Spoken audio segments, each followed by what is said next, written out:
오늘 함께 공부할 말씀은 요한복음 5장 1절에서 9절까지 말씀입니다.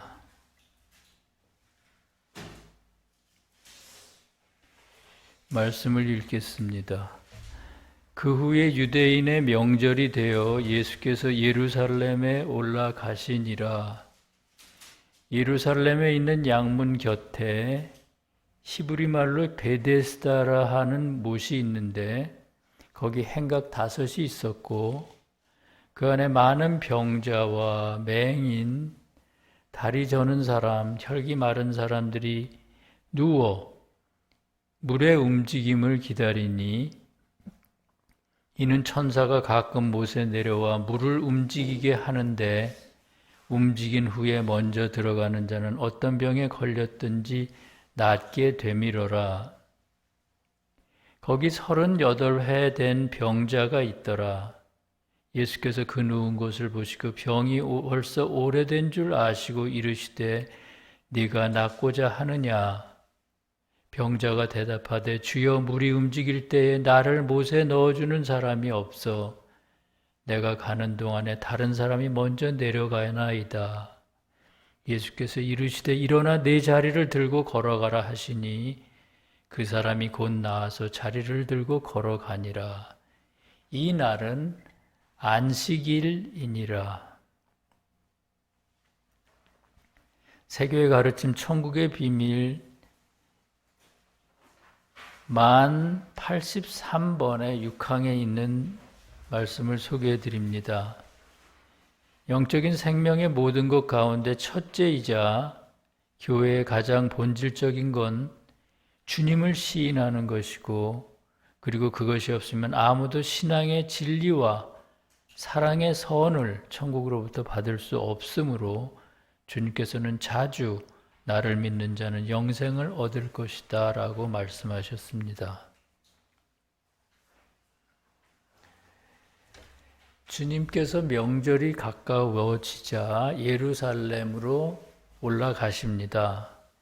유대의 풍습에 따르면 유대인들은 절기가 되면 예루살렘에 모여 제사를 드리고 음식을 나눠 먹으면서 절기를 지켰습니다. 여러 가지 절기가 있었고 각각의 의미가 조금씩 다르지만 그 바탕에 흐르는 정신은 신앙의 진리를 통해 주님과 영적 교회의 사람들이 하나가 되는 것이었습니다. 그래서 그들은 절기 때 예루살렘에 모였습니다. 예루살렘은 영적으로 신앙의 진리를 나타냈기 때문입니다. 그러므로 절기의 주인이신 주님이 예루살렘에 올라가시는 것은 당연한 일이라 하겠습니다. 그런데 말씀에는 그때 예루살렘 성문 밖에 많은 병자들이 있었다고 합니다. 그것에 대해 2절부터 4절까지는 다음과 같이 말합니다. 예루살렘에 있는 양문 곁에 베데스다라 하는 못이 있고 거기 행각 5이 있는데 그 안에 많은 병자, 맹인, 다리 저는 사람, 혈기 마른 사람들이 누워 물의 움직임을 기다리니 이는 천사가 가끔 못에 내려와 물을 움직이게 하는데 그때 먼저 못에 들어가는 자는 무슨 병이든 낫기 때문이더라. 예루살렘에 문이 8개 있었는데 그 중에 양문이라는 문이 있었습니다. 그리고 그 곁에 연못이 있었는데 천사들이 가끔 내려와 물을 휘젓곤 했다고 합니다. 그리고 그때 그 못에 먼저 들어가는 사람이 병이 나았습니다. 이 말씀을 이해하기 위해서는 먼저 성 안에 거주하는 사람이 누구이며 성 밖에 있는 사람들은 누구인가 하는 것을 알아야 합니다. 앞에서 말한 것처럼 예루살렘 성은 신앙의 진리를 뜻합니다. 그러므로 성 안에 있는 사람은 신앙의 진리 안에 있는 사람, 즉 온전한 믿음을 가진 사람을 뜻한다고 볼 수가 있습니다. 그에 비해서 성 밖에 있는 사람은 믿음이 온전치 못한 사람, 즉 영적으로 병자를 의미합니다. 그럼 성문 앞에 있는 베데스다라 하는 연못은 뭘까요? 그건 성경의 문자적인 의미를 뜻합니다. 말씀에서는 진리나 진리의 지식을 나타낼 때 여러 가지 어휘를 사용합니다. 예를 들면 깊은 바다라고 할 때는 깊이를 알 수 없는 내적인 진리를 뜻하고요. 얕은 연못이라고 하면 말씀의 문자적인 의미를 뜻합니다. 따라서 베데스다 연못에 들어가 병을 고치려는 병자들은 말씀의 문자적인 진리에 의지해서 영적인 질병에서 벗어나고자 하는 사람들입니다. 사실 말씀의 문자적 의미만 가지고는 온전한 믿음을 가질 수 없습니다. 그리고 그렇기 때문에 영적으로 건강해지기가 어렵습니다. 왜냐하면 문자적 의미만 가지고는 주님이 어떤 분이신지 정확하게 알 수가 없고요. 뿐만 아니라 거듭남이 어떤 것이며 그 과정에서 시험이 왜 필요한지 하는 등등의 것들을 제대로 알 수가 없기 때문입니다. 그럼에도 주님께서는 말씀의 문자적인 진리의 능력에 의지해 병을 고치고자 하는 순진한 사람들 속으로 오셔서 그의 진리를 휘저으십니다. 진리를 휘젓는다는 건 그의 진리 안으로, 그가 가지고 있는 문자적인 진리 안으로 주님의 생명을 불어넣어 죽어있던 진리를 살아있는 진리로 바꾸신다는 걸 의미합니다. 그때 순진한 사람들은 그 문자적인 진리를 통해서도 깨달음을 얻어 병을 고칠 수가 있습니다. 그런 사람이 바로 천사들이 휘저은 연못에 몸을 담가 병을 고치는 사람들입니다. 이들과는 반대로 진리의 힘을 믿지 않고 자기 자신을 믿는 순진하지 않은 사람들이 있습니다. 그는 천사들이 내려와 그의 불분명한 진리를 휘저어 그 속에 거룩한 생명을 불어넣을 때도 그 진리에 몸을 담글 생각을 하지 않습니다. 언제까지나 자아의 생각에 빠져 있기 때문이죠. 그가 바로 본문 5절에 나오는 38해 된 병자입니다. 30이란 수는 6에다가 5를 곱한 수인데 말씀에서 6은 영적인 싸움을 의미하고요. 5이란 수는 아주 작다는 뜻입니다. 그러므로 30살이 됐다는 건, 30해가 됐다는 건 그동안 그가 자잘한 영적인 싸움을 많이 했다는 뜻이고요. 그때마다 실패했다는 뜻입니다. 왜냐하면 말씀에는 그가 연못에 들어가려고 해도 마음같이 몸이 움직이지 않을 정도로 영적으로 무기력한 상태였기 때문입니다. 그럼 38배 8은 무슨 뜻일까요? 8은 거듭남을 뜻하는 7 그 다음의 수입니다. 그러므로 한 단계 거듭난 후에 새로운 시작을 의미합니다.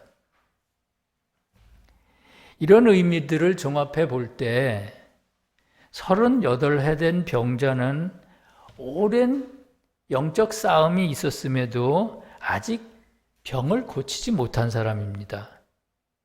그럼에도 그에게는 한 가지 그 싸움을 통해 얻은 소득이 있습니다. 그 소득이란 어떤 겁니까?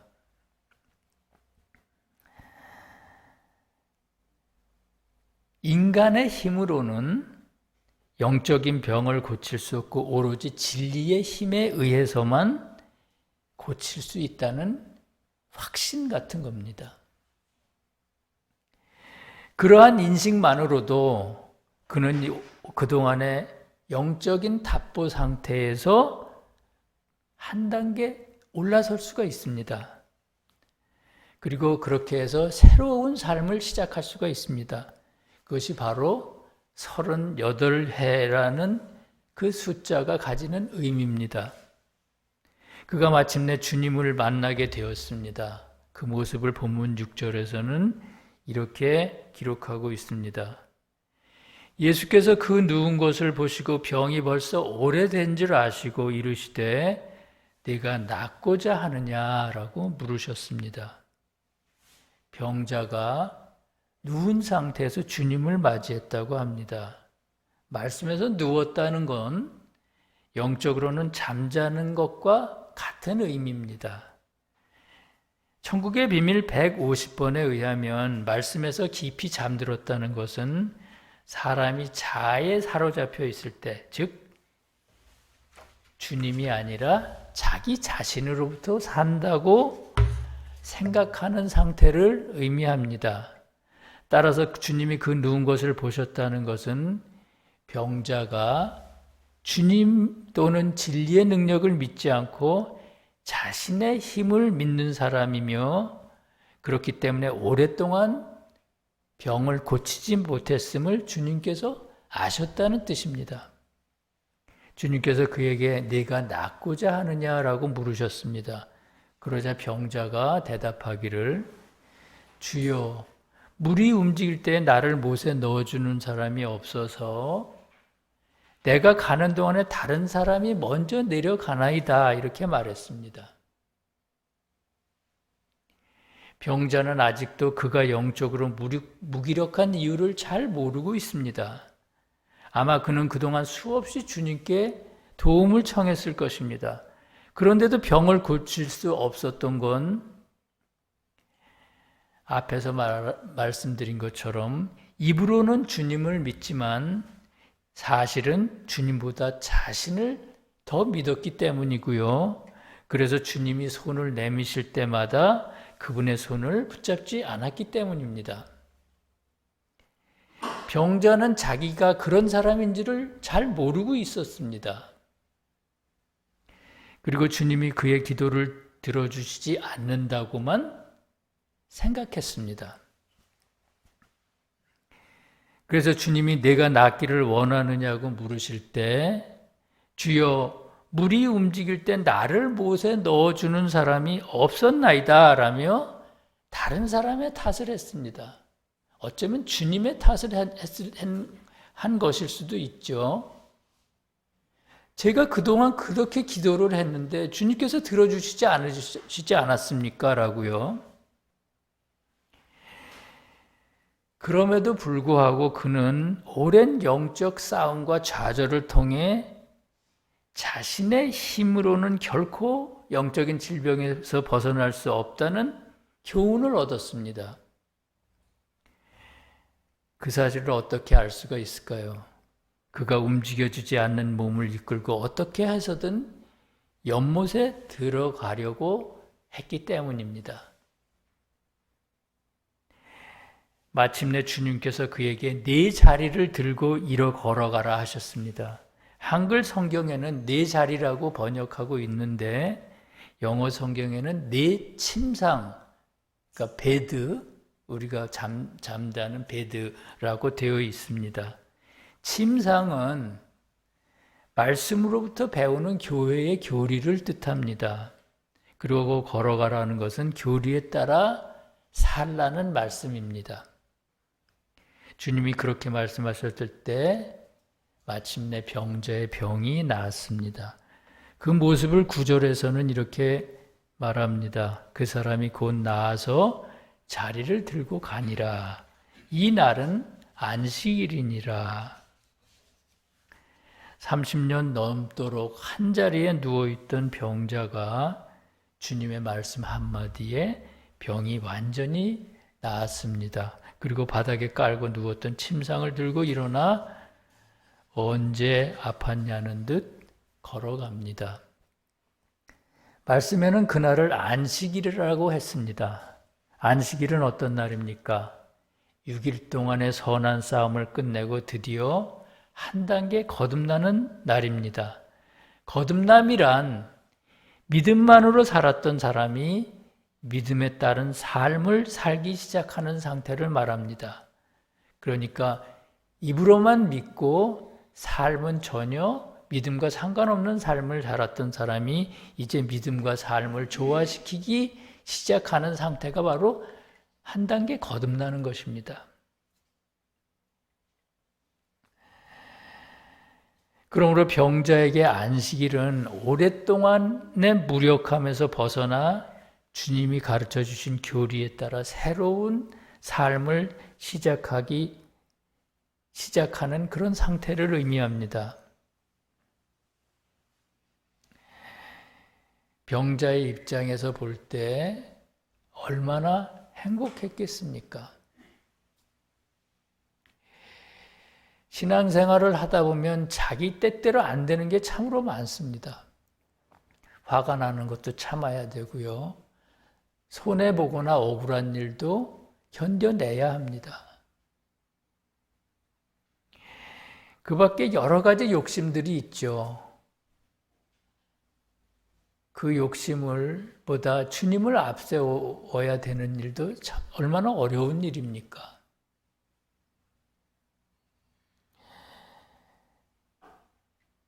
그 모든 것이 그러한 일들이 한 단계 거듭날 때마다 안 되던 일들이 되어지기 시작하는 것입니다. 그리고 그렇게 우리가 살 때 세상의 재물이나 명예나 쾌락이나 이런 것이 주는 기쁨과는 비교할 수 없는 내적인 기쁨이 따릅니다. 그러니 병자에는 얼마나 기뻤겠습니까?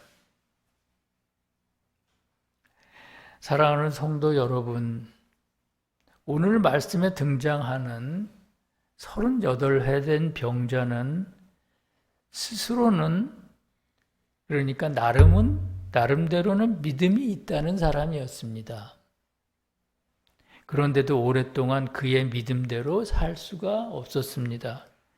마치 감옥에 갇힌 사람처럼 몸이 말을 잘 안 들었던 거죠. 그래서 마음속으로는 주님을 사랑하고 이웃을 사랑하기를 간절히 원했지만 그게 잘 안 됐습니다. 그러는 동안 왜 나는 이렇게 나쁜 사람인가? 자책도 많이 했고요. 자존감도 점점 떨어졌습니다.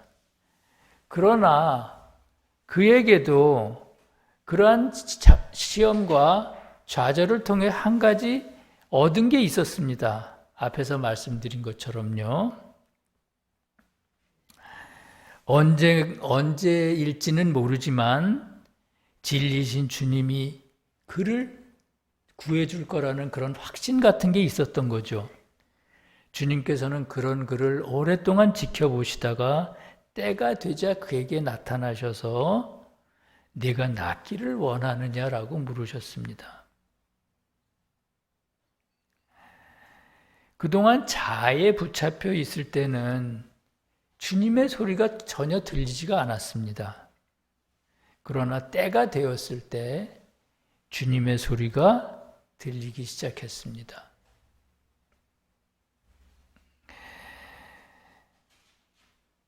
그래서 주님, 제발 나를 구해 주시옵소서 이렇게 마음속으로 외쳤습니다. 그러자 주님께서 침상을 들고 일어나라고 하시고 그때 그의 병이 모두 나았습니다. 주님은 왜 진작에 나타나셔서 그의 병을 고쳐주시지 않으셨을까요? 왜 38해 될 동안 그를 구해주시지 않으셨을까요? 우리가 충분히 낮아지지 않았기 때문입니다. 우리가 충분히 낮아져서 아무것도 아닌 것 같은 사람이 되기 전에는 주님이 고쳐주시면 또다시 죄를 짓습니다. 아, 신앙생활이 별거 아니네라고 생각합니다.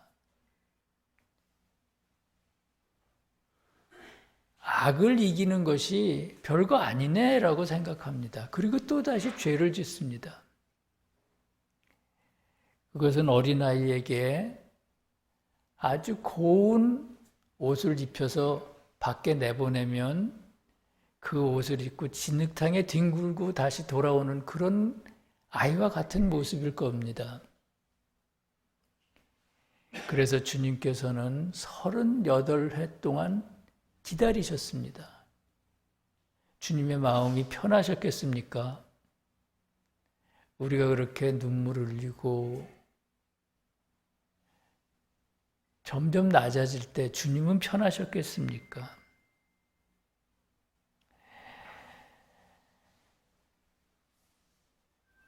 서른여덟 해를 병자로 지냈던 사람은 그렇게 해서 죽음의 늪에서, 죄의 늪에서 건짐을 받았습니다.